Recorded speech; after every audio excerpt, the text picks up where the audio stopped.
आज कंप्यूटर से ज्यादा स्मार्टफोन का इस्तेमाल करने वाले दुनिया भर में सबसे अधिक लोग हैं। अर्थात कि सबके पास ज्यादातर स्मार्टफोन तो अवेलेबल है, किंतु कंप्यूटर सबके पास अवेलेबल नहीं है।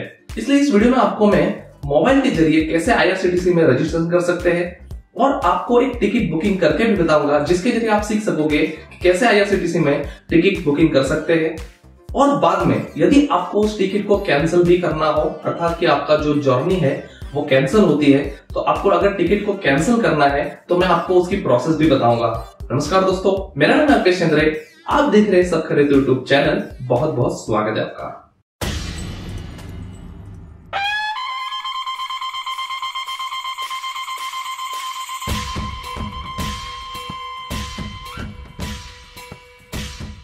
दोस्तों, रजिस्ट्रेशन प्रोसेस शुरू करने से पहले मैं आपको बता दूं कि सुबह 7 से 11 के दौरान आप रजिस्ट्रेशन नहीं कर सकते, क्योंकि इस समय के दौरान जो रजिस्ट्रेशन लाइन होती है वो बंद होती है IRCTC में। शायद हो सकता है इस समय दौरान जो तत्काल टिकट बुकिंग का जो लोड होता है सर्वर पे, उसके कारण से IRCTC इस समय दौरान जो रजिस्ट्रेशन लाइन है वो बंद रखती हो। तो ध्यान रखें कि आप इस समय दौरान रजिस्ट्रेशन न करें, नहीं तो आप बार बार एक एरर का सामना करते रहोगे और परेशान होते रहोगे, इसलिए ध्यान रखेगा। चलिए अब देखते हैं कि कैसे रजिस्ट्रेशन करते हैं, और उसके बाद हम सीखेंगे टिकट बुकिंग कैसे करते हैं, और आखिर में कैंसिल भी करके बताऊंगा मैं आपको। चलिए देखते हैं। सबसे पहले प्ले स्टोर पर इसे डाउनलोड कर इंस्टॉल कर लीजिए। इसे ओपन कीजिए। सबसे पहला ऑप्शन है, उस पर टैप कीजिए ट्रेन टिकट पर। यहाँ पर नीचे रजिस्टर बटन है, उस पर टैप कीजिए। यहाँ पर आपको सारी जानकारी भरनी है। सबसे पहले में यूजर नेम सिलेक्ट कीजिए। आप यूजर नेम कुछ भी सिलेक्ट कर सकते हैं। इसके साथ आप चाहो तो कोई अंक भी इस्तेमाल कर सकते हैं। यूजर नेम डालते के साथ यहाँ पर यूजर नेम यदि अवेलेबल होगा तो वह ग्रीन हो जाएगा। यहाँ पर आप पासवर्ड पसंद कीजिए। पासवर्ड 8 से 15 कैरेक्टर का होना चाहिए। उसमें एक स्मॉल और कैपिटल लेटर होना जरूरी है और कुछ अंक होने भी जरूरी है। पासवर्ड डाल देने के बाद आप फर्स्ट नेम, मिडिल नेम और आगे की जानकारी भर नेक्स्ट बटन पर टैप कर दीजिए। यहाँ पर आपको फिर से जानकारी देनी होगी। नेशनैलिटी इंडियन कर दीजिए, ऑक्यूपेशन, मैरिटल स्टेटस, यह सब जानकारी भरने के बाद फिर से नेक्स्ट बटन पर टैप कीजिए। यहाँ पर आपके एड्रेस की जानकारी दीजिए और फिर से नीचे नेक्स्ट बटन पर टैप कीजिए। आपका अकाउंट रजिस्टर हो चुका है, किंतु आप अभी भी टिकट बुकिंग नहीं कर सकते हो। इसे फुल्ली एक्टिवेट करने के लिए आपका ईमेल एड्रेस और मोबाइल नंबर वेरीफाई करना होगा। अब लॉगिन पेज पर आने के बाद आप अपना जो यूजर नेम और पासवर्ड आपने सिलेक्ट किया था वो डालकर लॉगिन बटन पर क्लिक कीजिए। जैसे ही आप क्लिक करोगे आप अकाउंट वेरीफाइड पेज पर रिडायरेक्ट हो जाओगे। यहाँ पर आपके जो ईमेल एड्रेस पर एक कोड आया होगा वो कोड यहाँ भर दीजिए, और आपके मोबाइल नंबर पर जो कोड आया होगा वो यहाँ ऊपर की ओर भर दीजिए और सिंपली इसे सबमिट कर दीजिए। इस प्रकार आपका अकाउंट फुल्ली एक्टिवेट हो चुका है। अब आप टिकट बुकिंग कर सकते हो। फिर से आप अपना यूजर नेम और पासवर्ड इसमें भरिए और लॉगिन बटन पर क्लिक कीजिए। यहाँ पर आप कोई भी 4 अंकों का पिन सेट कर लीजिए। ये पिन आपको एप्लीकेशन को लॉगिन करने के लिए उपयोगी होगा। यह पिन से आप वेबसाइट पर इसकी कोई आवश्यकता नहीं है। ये पिन सिर्फ एप्लीकेशन लॉक के लिए ही है। ये पिन हमेशा आपको लॉगिन करते टाइम याद रखना होगा। सबमिट बटन पर टैप कीजिए। अब हम एक टिकट बुकिंग करते हैं। जहां से आपको जाना है उस स्टेशन का नाम लिखिए और जहां पे आपको जाना है उस स्टेशन का नाम यहां पर लिखिए। इतना करने के बाद जर्नी डेट पर क्लिक कीजिए। कब आपको यहां पर जाना है, जैसे कि मुझे 10 तारीख को जाना है, मैंने यहाँ पर टैप करके सिलेक्ट कर लिया। मैंने सर्च किया तो यहाँ देखा इतनी ट्रेन यहाँ पर अहमदाबाद से नडियाद जाती है। मेरे सामने उसकी लिस्ट आ चुकी है। मुझे गुजरात क्वीन में जाना है तो यहाँ पर मैं उस पर 2S सेकंड सीटिंग जो है उस पर टैप करूंगा। यहाँ मैं देखूंगा कि मुझे जिस तारीख पर जाना है उस तारीख में 131 टिकट अवेलेबल है। बुक करने के लिए बुक नाउ पे टैप कीजिए। यहाँ पर आपको ये मैसेज आ रहा है कि यदि आपका बच्चा 5 साल या उससे अधिक उम्र का है तो आपको पूरा किराया देना होगा। यहाँ पर हम ऐड पैसेंजर कर दें।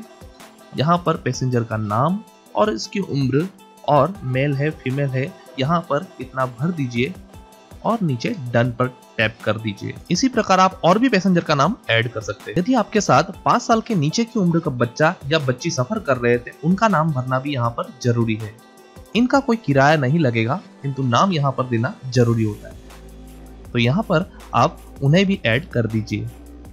पैसेंजर नेम ऐड हो जाने के बाद पूरी जानकारी जरूर से चेक कर लीजिए और जिस मोबाइल नंबर पर आप SMS प्राप्त करना चाहते हो वो मोबाइल नंबर नीचे देकर बुक टिकट पर क्लिक कीजिए। अब आपको यहाँ पर पेमेंट प्रोसेस करना है।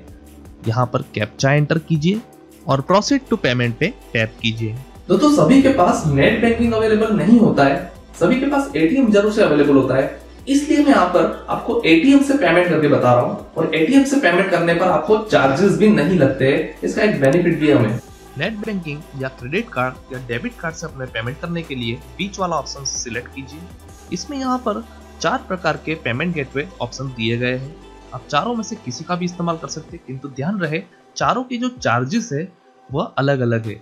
आप नीचे देख सकते हैं कि मोबीक्विक मैंने सिलेक्ट किया हुआ है, तो उसका नेट बैंकिंग का जो चार्जेस है वो 5 रुपए बता रहा है और डेबिट कार्ड के लिए नील बता रहा है, मतलब 1 भी रुपए नहीं लगेंगे। तो मैं मोबीक्विक करके पे पर क्लिक करूंगा और डेबिट कार्ड से मैं पेमेंट करूंगा तो मुझे उस पर कोई भी प्रकार का जो चार्जेस है वो नहीं लगेगा। डेबिट कार्ड वाला ऑप्शन सिलेक्ट कीजिए। यहाँ पर आपको अपने कार्ड की जानकारी भर देनी है और पे नाउ पर क्लिक करना है। जैसे ही पे नाउ पर क्लिक करोगे तो आप OTP पेज पर चले जाओगे। यहाँ पर आपके मोबाइल पर जो भी वन टाइम पासवर्ड आया होगा वो यहाँ पर आपको भरना होगा। OTP भरने के बाद सबमिट पर टैप कीजिए। ध्यान रहे ये प्रोसेस के दौरान कभी भी बैक बटन या होम बटन को मत दबाएं। ये प्रोसेस पूरा हो जाने दे, नहीं तो पेमेंट बीच में ही अटक सकता है, आपके अकाउंट में से पैसे कट सकते हैं और टिकट बुकिंग नहीं हो सकती है। इस कारण आप पूरा प्रोसेस हो जाने दें। आप देखोगे कि यहाँ पर टिकट बुकिंग हो चुकी है।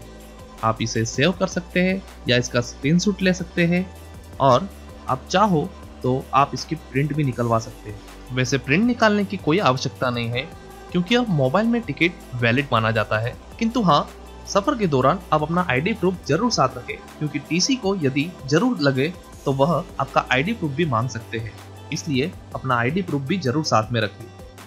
ID प्रूफ में वोटिंग कार्ड, आधार कार्ड, ड्राइविंग लाइसेंस या स्टूडेंट कार्ड, कोई भी प्रकार का फोटो ID प्रूफ वैलिड है। अब हम सीखते हैं कि कैसे टिकट को कैंसिल करते हैं। मैंने अभी टिकट बुकिंग की है, इसलिए मैं अभी के अभी इसे कैंसिल नहीं कर पाऊंगा, इसलिए मुझे दूसरे दिन इसको कैंसिल करना होगा। इसलिए मैं दूसरे दिन की रिकॉर्डिंग आपको बता रहा हूँ। लॉगिन होने के बाद ऊपर मेन्यू बार में टैप कीजिए और कैंसिल टिकट पर टैप कीजिए। यहाँ पर आपने जो टिकट बुकिंग की है उसकी लिस्ट आ जाएगी और कैंसिल पर बटन पर टैप कीजिए। यहाँ इस टिकट को कैंसिल करने के लिए इसे सिलेक्ट कर लीजिए और कंफर्म दे दीजिए।